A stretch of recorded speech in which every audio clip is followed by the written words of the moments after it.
मिनश्शैतानिर्रजीम बिस्मिल्लाहिर्रहमानिर्रहीम। अस्सलामुअलैकुम एवरीवन, कैसे हैं जी आप सब लोग? ठीक ठाक हैं। उम्मीद करता हूँ कि आप सब खैर व खैरियत से होंगे और दुआ गो भी हूँ कि अल्लाह ताला आप सबको अपने हिफ्ज़ व ईमान में रखे। तो आज की वीडियो के टॉपिक पे बढ़ने से पहले मैं कुछ प्रीवियस वीडियो के टॉपिक का हवाला देता चलूँ और ये बताता चलूँ कि जो हम लोगों ने कोर्स स्टार्ट किया था जिसका नाम था कंपाइलर कंस्ट्रक्शन के तीसरे लेक्चर में मैं आप सबको खुशामदीद कहता हूँ और उम्मीद करता हूँ कि इससे पहले जितने भी वीडियो के टॉपिक हैं वो आप लोगों ने क्लियर किए होंगे और उनको डीप स्टडी किया होगा। तो इससे पहले जो हम लोगों ने जब कोर्स स्टार्ट किया था कंपाइलर कंस्ट्रक्शन का, मैं थोड़ा सा इसके बारे में बताता चलूँ ताकि आप लोगों को प्रीवियस टॉपिक जहन में आ जाएं और प्रीवियस टॉपिक से ही आज के टॉपिक का ताल्लुक़ है। जब ये प्रीवियस टॉपिक का हल्का हल्का कंसेप्ट आपके जहन में आ जाएगा तो आपके जहन में एक ट्रैक बन जाएगा कि हमने अगले टॉपिक को कैसे लेके चलना है। ठीक है जी।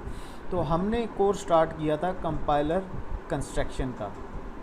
कंपाइलर कंस्ट्रक्शन पढ़ते टाइम हमने देखा था कि कंपाइलर क्या चीज़ है और कंस्ट्रक्शन किस चीज़ को कहते हैं। फिर हमने कहा था जी कि इस कोर्स में दो चीज़ें हैं कि एक तो कंपाइलर को डिज़ाइन करना और एक कंपाइलर को डिज़ाइन करके उसको इम्प्लीमेंट करना। दो चीज़ों में आता है जी। इस कोर्स को अगर डिवाइड करें तो इसके दो पार्ट्स थे। कौन कौन से? कंपाइलर को डिज़ाइन करना और कंपाइलर को इम्प्लीमेंट करना। तो हमने कहा था कि हम लोग इस सेमेस्टर में कंपाइलर को डिज़ाइन करने वाली साइड पे फोकस करेंगे और इंशाल्लाह अगर हमें टाइम मिला तो हम इम्प्लीमेंट्स वाली साइड पे भी जाएंगे और इसके कंपाइलर्स के जब टूल्स को पढ़ेंगे फिर उनके इंस्टॉलेशन और उनको इम्प्लीमेंट करने भी सीखेंगे इंशाल्लाह। तो जब ये चीज़ पढ़ी थी फिर हमने देखा था जी कि कंपाइलर क्या होता है। हमने कंपाइलर को थोड़ा डिटेल में देखा था कि कंपाइलर बेसिकली है क्या, लैंग्वेज ट्रांसलेटर हैं किस किस तरह के, और आप लोगों ने कौन कौन से कंपाइलर्स का इस्तेमाल किया है और उनके बैकएंड पे काम कैसे होता है। तो हमने हल्का हल्का सा टेस्ट देखा था कि जी कंपाइलर क्या होता है, इंटरप्रेटर क्या होता है, फिर असेंबलर क्या होता है। फिर हमने बात की थी जी कि कंपाइलर क्या करता है, हाई लेवल लैंग्वेजेस को लो लेवल लैंग्वेजेस में कन्वर्ट करता है।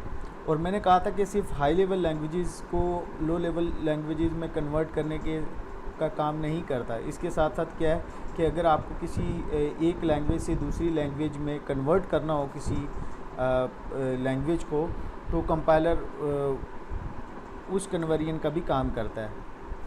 तो इंटरप्रेटर भी बेसिकली कन्वर्जन का ही काम करता है या ट्रांसलेशन का ही काम करता है, लेकिन दोनों के दरमियान जो मेन फ़र्क था वो ये था कि एक की एफिशिएंसी हाई थी और दूसरे की एफिशिएंसी लो थी, लेकिन काम दोनों एक जैसे ही कर रहे थे ट्रांसलेशन का। लेकिन हर किसी के अपने प्रोज एंड कॉन्स हैं, कंपाइलर के अपने प्रोज एंड कॉन्स हैं, इंटरप्रेटर के अपने। तो इसके बाद हमने देखा था जी कि एक लैंग्वेज प्रोसेसिंग सिस्टम क्या होता है। फिर उसके बाद हमने जो लास्ट वीडियो थी हमारी रिसेंट वीडियो, उस पर हमने देखा था जी कि स्ट्रक्चर ऑफ कंपाइलर, कि एक कंपाइलर जब आप डिज़ाइन करते हैं या डिज़ाइन हुआ हुआ कंपाइलर का स्ट्रक्चर कैसा होता है, उसका डिज़ाइन कैसा होता है। मतलब जब आप एक प्रोग्राम एग्जीक्यूट करते हैं तो ड्यूरिंग एग्जीक्यूशन उसको किस किस कंपाइलेशन प्रोसेस में से गुज़रना पड़ता है।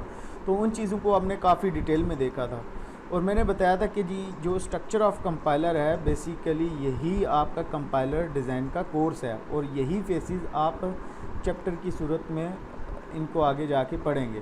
तो आज जो हम लोगों ने स्टार्ट करना है टॉपिक वही उसी से रिलेटेड है। इससे पहले भी मैंने इसका हल्का सा टेस्ट दिया था कि जो हमने स्ट्रक्चर ऑफ कंपाइलर में डिफरेंट फेसेस पढ़ी थी, तो हमने डिफरेंट फेसेस को देखा था। तो आज हम पहली फेस को लेके चलेंगे इंशाल्लाह।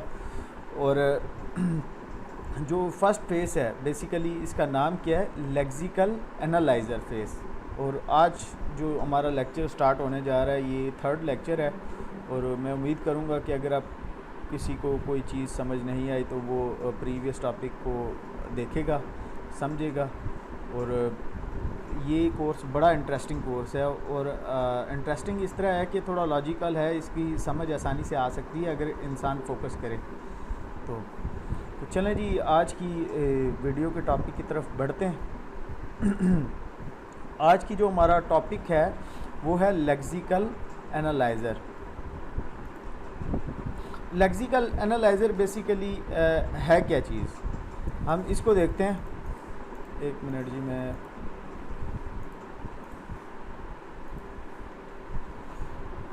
अगर मैं आऊँ इसके बेसिक इंट्रोडक्शन के ऊपर, मैंने पहले भी बताया था और आज फिर दोबारा बताता चलूँ कि जो लेक्सिकल एनालाइज़र है ये फर्स्ट फेस है, ये तो सबको पता है, अंडरस्टूड है, हमने प्रीवियस लेक्चर में भी देखा था।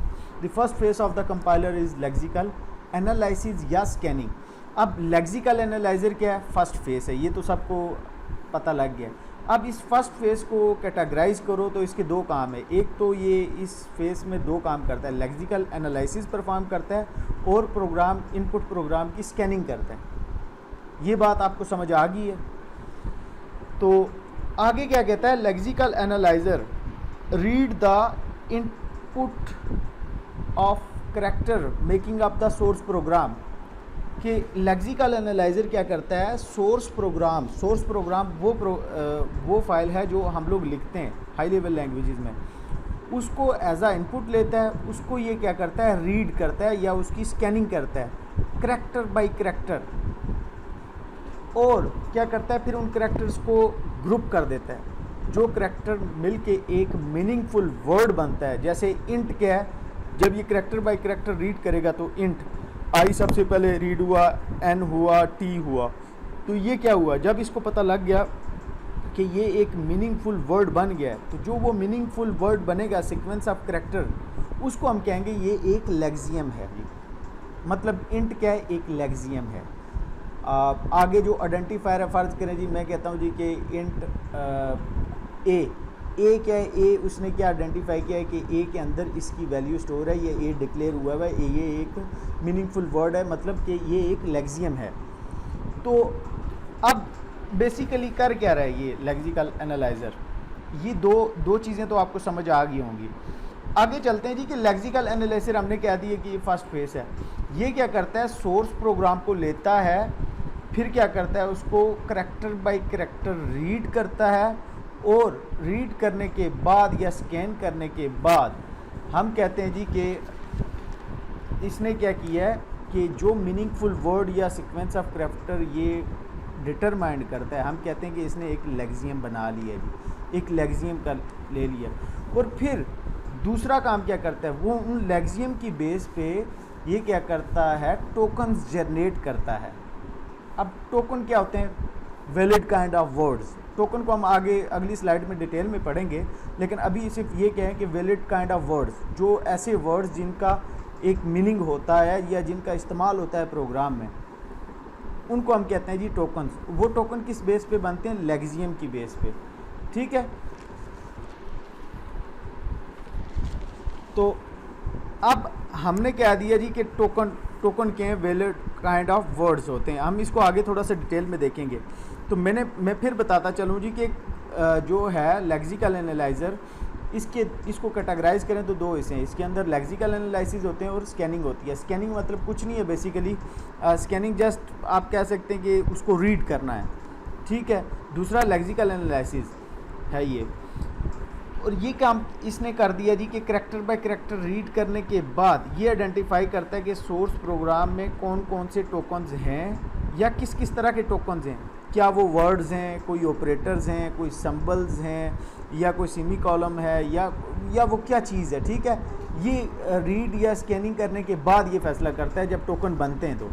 तो मैंने आपको बता दिया जी कि टोकन किसकी बेस बनते हैं, लेक्सियम की बेस में। लेक्सियम क्या चीज़ होती है, सीक्वेंस ऑफ करैक्टर। ये जब करैक्टर बाय करैक्टर रीड करते हैं, जब इसको कोई एक मीनिंगफुल वर्ड मिल गया, इंट हो गया, करैक्टर हो गया, जब इसको मतलब इस तरह के कीवर्ड या कोई सिंबल जो क्लियर हैं, मतलब वो क्या बन गया जी, टोकन ही बन गया। दूसरा मैंने क्या किया है कि सोर्स प्रोग्राम को स्कैन करता है, इसलिए हम इसे स्कैनिंग पार्ट ऑफ भी कहते हैं, ठीक है। तो स्कैन करता है और इसलिए हम इसे स्कैनर भी कहते हैं। और स्कैनिंग फेस में ये क्या करता है, बेसिकली स्कैनिंग कुछ भी नहीं है, सिर्फ प्रोग्राम को रीड करना है। और लेक्सिकल एनालिसिस क्या है कि ये क्या करता है, स्ट्रीम ऑफ टोकन्स को जनरेट करता है। अब हम बात करेंगे जी आगे इसके वर्क फ्लो की या मेन फंक्शंस की। बेसिकली ये काम कैसे कर रहा होता है। वही बातें जो मैंने बताई हैं आपको। मैंने आपको बताया जी कि ये सोर्स प्रोग्राम इसने जो हम लोगों ने लिखा हुआ होता है, ठीक है, हम लोगों ने लिखा हुआ होता है जो प्रोग्राम, वो क्या किया इसने एज आ इनपुट ले लिया, एज आ इनपुट ले लिया। अब जो लेक्सिकल एनालाइजर से अगली फेस होती है सिंटैक्स एनालाइजर या पार्सर इसे कहते हैं हम। अब ये क्या करता है, टोकन जनरेट करता है एज आ आउटपुट। यहाँ से इनपुट इसने सोर्स प्रोग्राम लिया और जनरेट किए टोकन आउटपुट की फॉर्म में। जो इससे अगली आउटपुट की फॉर्म में क्यों किए, क्योंकि ये आउटपुट जो है टोकन्स, इनको एज आ इनपुट सिंटैक्स एनालाइजर इस्तेमाल करेगा। अब सिंटैक्स एनालाइजर क्या करता है, रिक्वेस्ट फॉर द टोकन। जब टोकन को रिक्वेस्ट करता है लेक्सिकल एनालाइजर को, मुझे कोई इन्फॉर्मेशन दे दो, वो टोकन्स किधर होते हैं जी, वो होते हैं बेसिकली सिंबल टेबल में। सिंबल टेबल के बारे में अगर आपको याद हो तो मैंने प्रीवियस वीडियो में भी बताया था कि ये क्या है, एक डाटा स्ट्रक्चर है जिसके अंदर कंपाइलर की एक सोर्स प्रोग्राम की कंप्लीट इंफॉर्मेशन स्टोर होती है। और सिंबल टेबल का इस्तेमाल कंपाइल के स्ट्रक्चर की जितनी भी फेसेस हैं वो सारी फेसेस इस्तेमाल कर रही होती हैं। क्यों कि सारी इंफॉर्मेशन जो है वो सिंबल टेबल के अंदर ही पड़ी होती है। तो लेक्सिकल एनालाइजर क्या करता है, टोकन की फॉर्म में बना के उसको सिंबल टेबल के अंदर स्टोर कर देता है, और फिर जब सिंटैक्स एनालाइजर को टोकन्स की ज़रूरत होती है तो ये रिक्वेस्ट करता है कि इसको लेक्सिकल एनालाइजर को। लेक्सिकल एनालाइजर क्या करता है, सिंबल टेबल से वो इन्फॉर्मेशन उठा के टोकन्स की फॉर्म में उसको आगे पास कर देता है। ठीक है, ये था इसका सिंपल सा वर्क फ्लो। अब समझते हैं जी टोकन्स को, कि टोकन क्या है चीज़ है। बेसिकली टोकन बेसिकली कोई नई चीज़ नहीं है, मैं पहले भी बता चुका हूँ कि टोकन्स क्या हैं, वैलिड काइंड ऑफ वर्ड्स या लेक्सियम। लेक्सियम मैंने क्या कहा था, sequence of characters is called lexeme. तो लेक्सियम को हम कहते हैं सीक्वेंस ऑफ कैरेक्टर्स, ये वही बात कह रहे हैं। तो there are some predefined rule for every lexeme to be identify as a valid token. कि ऐसा नहीं है कि वो किसी वर्ड को जब रीड करता है कैरेक्टर बाय कैरेक्टर तो उसको ऐसे ही वो मीनिंगफुल वर्ड करार देता है। उसके लिए भी ये कहता है कि पहले से रूल बने हुए हैं। वो रूल कौन से हैं वो आगे जब हम चैप्टर्स पढ़ेंगे, इसको अभी तो एज अ टॉपिक पढ़ रहे हैं, जब हम इसको एज अ चैप्टर स्टार्ट करेंगे तो उस चीज़ में ये डिटेल देखेंगे हम। तो हम कहते हैं जी कि these rule are defined by grammar rule, by meaning of pattern, कि पैटर्न कैसा होगा, इसमें कौन से ग्रामर रूल अप्लाई होंगे। और हम कहते हैं जी कि टोकन क्या क्या कर सकता है, टोकन ने किस तरह काम करना है, और टोकन ने किस तरह इन्फॉर्मेशन स्टोर करनी है, और फिर वो इन्फॉर्मेशन सिंबल टेबल में कैसे स्टोर होगी। ये सारी चीज़ें टोकन के अंदर बेसिकली लेक्सिकल एनालाइजर का जो मेन पार्ट है या मेन काम है वो क्या है, टोकन जनरेट करना। एक स्कैनिंग करना और दूसरा टोकन जनरेट करना। और मैं कहता हूँ जी कि जो प्रोग्रामिंग लैंग्वेजेस के कीवर्ड्स हैं, कांस्टेंट हैं, आइडेंटिफायर्स हैं, स्ट्रिंग्स हैं, नंबर्स हैं, ऑपरेटर्स हैं, पंक्चुएशन हैं, सिंबल्स हैं, वो क्या होते हैं, वो बेसिकली टोकन ही कंसीडर होते हैं। कोई सिंबल हो गया, कोई कॉमा हो गया, कोई चीज़ भी हो गई, कोई कीवर्ड हो गए, तो ये सारी चीज़ें क्या होते हैं, टोकन कंसीडर होते हैं। अब हम आगे चलते हैं तो टोकन का सिंटैक्स देखें, टोकन किस तरह होता है। बेसिकली जब हम आगे एग्जांपल देखेंगे तो इसमें आपको मज़ीद चीज़ें क्लियर हो जाएंगी। तो सिंटैक्स ऑफ टोकन, कि सिंटैक्स क्या है टोकन का, टोकन लिखता कैसे है कंपाइलर। ये बेसिकली कंपाइलर के कि सबसे पहले टोकन का नाम होता है जी, मतलब आईडी या उसका एक प्रॉपर नाम। फिर एट्रीब्यूट वैल्यू, टोकन का नाम और उसकी एट्रीब्यूट की वैल्यू, कि ये सिंबल टेबल में जो इस नाम का टोकन बना है किस लोकेशन पे जाके स्टोर होगा। एट्रीब्यूट वैल्यू का मतलब ये है। ये बेसिकली इसका क्या है, सिंटैक्स। अब एग्जाम्पल के ऊपर आते हैं। एग्जाम्पल के ऊपर आने से पहले मैं इसकी थोड़ा सा फिर आपको रिपीट कर दूं कि बेसिक फंक्शन या मेन फंक्शंस क्या हैं इसके। मैं फिर दोबारा प्रीवियस स्लाइड्स को रिपीट करता चलूँ, फिर एग्जाम्पल की तरफ आता हूँ कि ये क्या करता है, इनपुट प्रोग्राम को रीड करता है करैक्टर बाय करैक्टर, मतलब कि स्कैनिंग करता है। रीडिंग से मुराद यही है, स्कैनिंग करता है। जब स्कैनिंग हो जाती है तो ये एज अ आउटपुट जनरेट करता है stream of tokens that is used in the next phase. वो टोकन जनरेट करता है जिनका इस्तेमाल अगली फेज में होना होता है। जब हमने ये वर्क फ्लो पढ़ा था मैंने आपको बताया था कि जो पार्सर फेस है या क्या कहते हैं उसे, सिंटैक्स एनालाइजर है, वो टोकन्स का इस्तेमाल करता है एज आ इनपुट।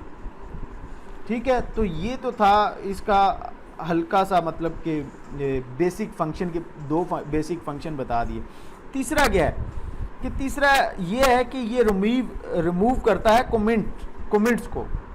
स्कैन करने के बाद प्रोग्राम में से ये कमेंट्स जितने भी लिखे होते हैं जिनका इस्तेमाल नहीं होता, बस वो होते हैं जस्ट लेबल्ड होती हैं वो, मतलब जिनका प्रोग्राम में इस्तेमाल नहीं हो रहा था वो प्रोग्राम में सिर्फ एज अ लेबल इस्तेमाल होती है। ये क्या करता है, उनको रिमूव करता है, मेमोरी में से जगह बचाता है उनको। फिर एक और इसका काम है जी कि ये वाइट स्पेसिस करैक्टर को भी रिमूव करता है, वाइट स्पेसिस करैक्टर को भी ये रिमूव करता है।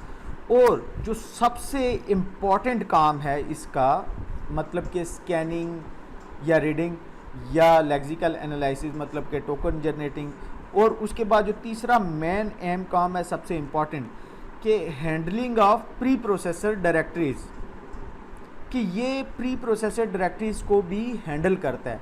प्री प्रोसेसर डायरेक्टरी मतलब देखो नाम खुद ही बता रहा है कि ऐसी इंस्ट्रक्शंस जो कि कंपाइलर ने पहले से डिफ़ाइन की हुई होती हैं, मतलब जो पहले से एग्जीक्यूटेबल फाइल बनी हुई होती हैं, मतलब कि फाइल इंक्लूजन या जो आपने प्रोग्राम डिफरेंट प्रोग्राम्स पढ़े हैं जी, मुख्तलिफ सेमेस्टर्स में डिफरेंट प्रोग्राम लिखे हैं, उसमें आप सबसे टॉप पे लिखते हैं जी प्री प्रोसेसर डायरेक्टरीज। अब प्री प्रोसेसर डायरेक्टरीज के बारे में मैं पहले ही बता चुका हूँ कि ये ऐसी इंस्ट्रक्शन या ऐसी कमांड्स होती हैं जो पहले से एग्जीक्यूटेबल होती हैं, लेकिन इसका इस्तेमाल, इन इंस्ट्रक्शन जो लिखी हुई होती हैं इसमें कंपाइलर को बताना होता है कि हमें सबसे पहले एग्जीक्यूट करो। फॉर एग्जांपल जी, अब हैश डिफ़ाइन है, मैं कहता हूँ जी कि हैश डिफ़ाइन M5, मैंने क्या किया है कि एक प्री प्रोसेसर डायरेक्टरी बना दी है जिसमें मैंने ये डिफ़ाइन कर दिया है कि M को 5 की वैल्यू असाइन कर दो। अब प्रोग्राम में जहाँ जहाँ M लिखा हुआ होगा उसको उसकी वैल्यू असाइन हो जाएगी। अब ये क्या है, एग्जीक्यूटेबल फाइल पहले से हुई हुई है, मैंने एक रूल डिफ़ाइन कर दिया, एक इंस्ट्रक्शन बना दी है। या जैसे मैं कहता हूँ जी कि हैश इंक्लूड iostream.h, मैं कहता हूँ जी कि क्या करो, इंक्लूड कर दो इनपुट आउटपुट स्ट्रीम को header file, as a header file.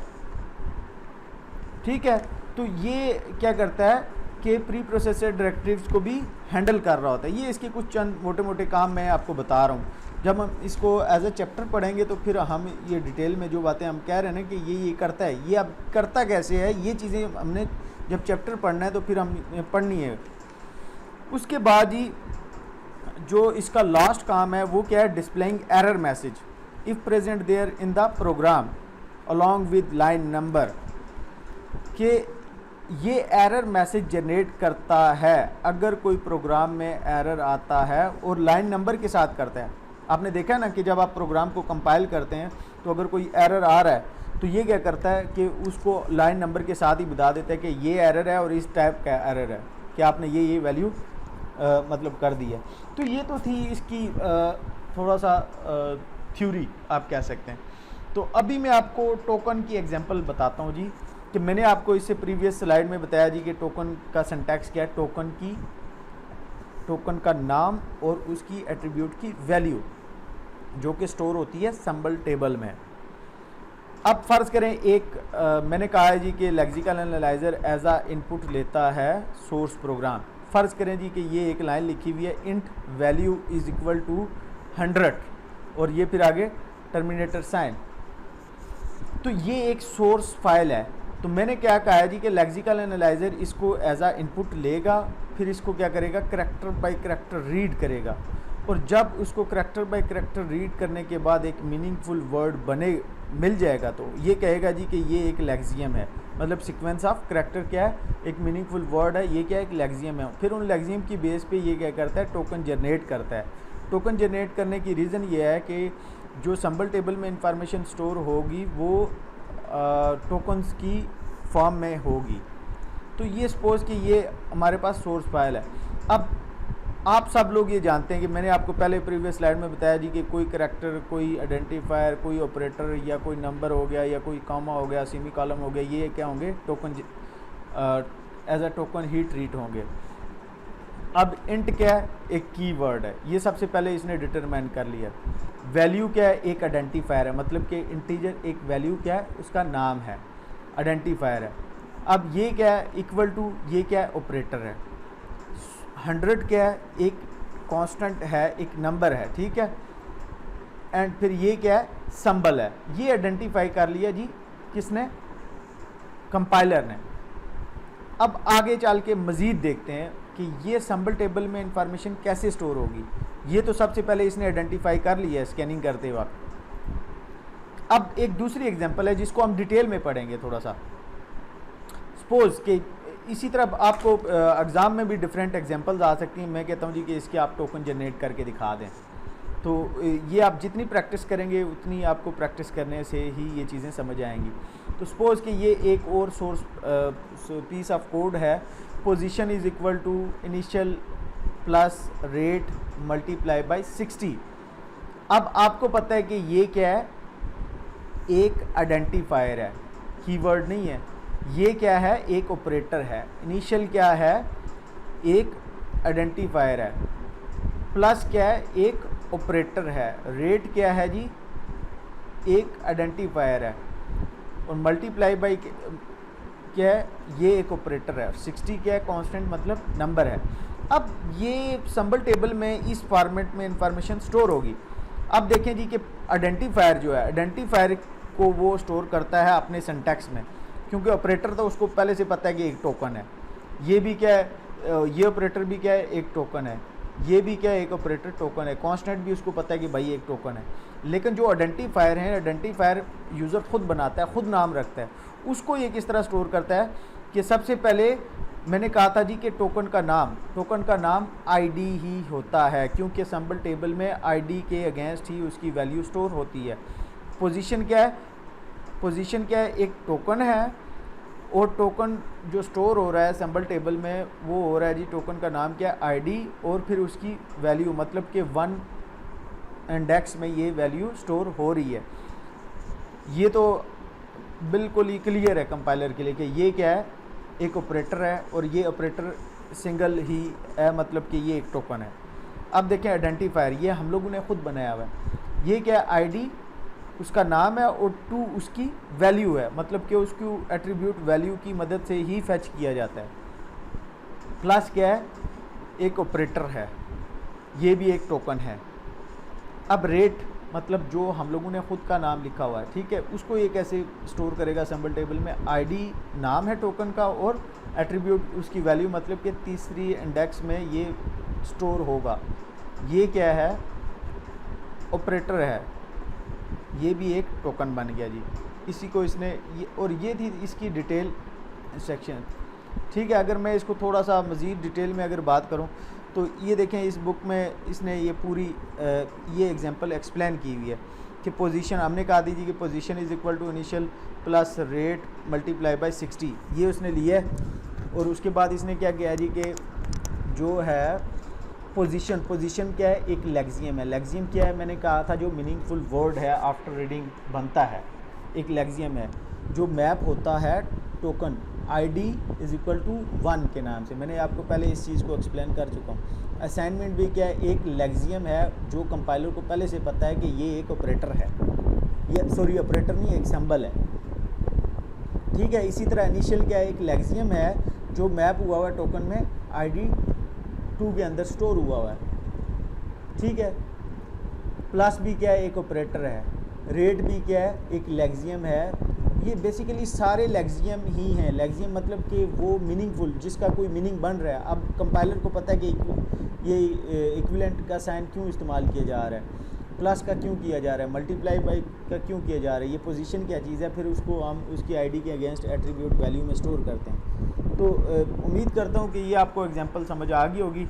और अगर किसी को कोई चीज़ समझ नहीं आती तो ये इसके कुछ आप लोगों ने मोटे मोटे पॉइंट्स पढ़ने, बेसिक के लेक्सिकल एनालाइज़र है क्या चीज़, काम क्या करता है, इसके बेसिक फंक्शन क्या है, इसका वर्क फ़्लो क्या है, और इसका वर्क फ़्लो के बाद आप लोगों ने देखने कि ये टोकन जो जनरेट करता है वो टोकन किस तरह जनरेट कर रहा है, फिर टोकन किस तरह से, मतलब कि आपको कोई पीस ऑफ कोड दिया जा सकता है और मैं कहता हूँ जी कि इसमें से आप टोकन मुझे अलग करके बता दें, तो वो आप लोगों ने टोकन्स के ऊपर प्रैक्टिस करनी है। फिर ये टोकन्स जो हैं वो सिंबल टेबल में किस तरह स्टोर होते हैं। मैंने एक एग्जांपल आपको सादा दिखाई है और एक एग्जांपल मैंने आपको दिखाई है जो सिर्फ आइडेंटिफाई करने वाली है। तो इस एग्जांपल को हमने थोड़ा सा डिटेल में देखा है कि ये सिंबल टेबल में किस तरह की फॉर्म में इंफॉर्मेशन स्टोर कर रहा है। तो ये आप लोग जितनी भी प्रैक्टिस करेंगे उतना आप लोगों को समझ आएगी। तो कोशिश करें कि ज़्यादा से ज़्यादा प्रैक्टिस करें, क्योंकि ये जो कोर्स है बड़ा ही इंटरेस्टिंग और बहुत ही मज़े का कोर्स है। क्योंकि इसमें आप ये सारा कोई थ्योरेटिकल, मतलब कि इसके स्टार्ट में ये जो पहला फेज़ है कंपाइलर डिज़ाइन का, तो ये थोड़ा सा आप कह सकते हैं कि चीज़ें आएंगी थ्योरेटिकली जो हमें समझनी पड़ेंगी, और ये समझ के फिर हमने इसी के बेस पे इम्प्लीमेंटेशन करनी है। तो कोशिश करें कि ज़्यादा से ज़्यादा टाइम दें इस कोर्स को, क्योंकि ये कोर्स इंतहाई इम्पॉर्टेंट है। अगर आगे फ्यूचर में आपको बड़े बड़े सॉफ्टवेयर डिज़ाइन करने पड़ते हैं तो वहाँ पे आपको ये कोर्स बहुत काम देगा। तो उम्मीद करता हूँ कि आज की जो ये बातें हैं ये आपको समझ आ गई होंगी। तो अगर किसी को कोई चीज़ समझ नहीं आती तो वो कमेंट सेक्शन में बता सकता है या मुझसे डायरेक्ट कांटेक्ट कर सकता है। थैंक यू सो मच जी, आप लोगों ने कीमती टाइम दिया। अल्लाह हाफिज़।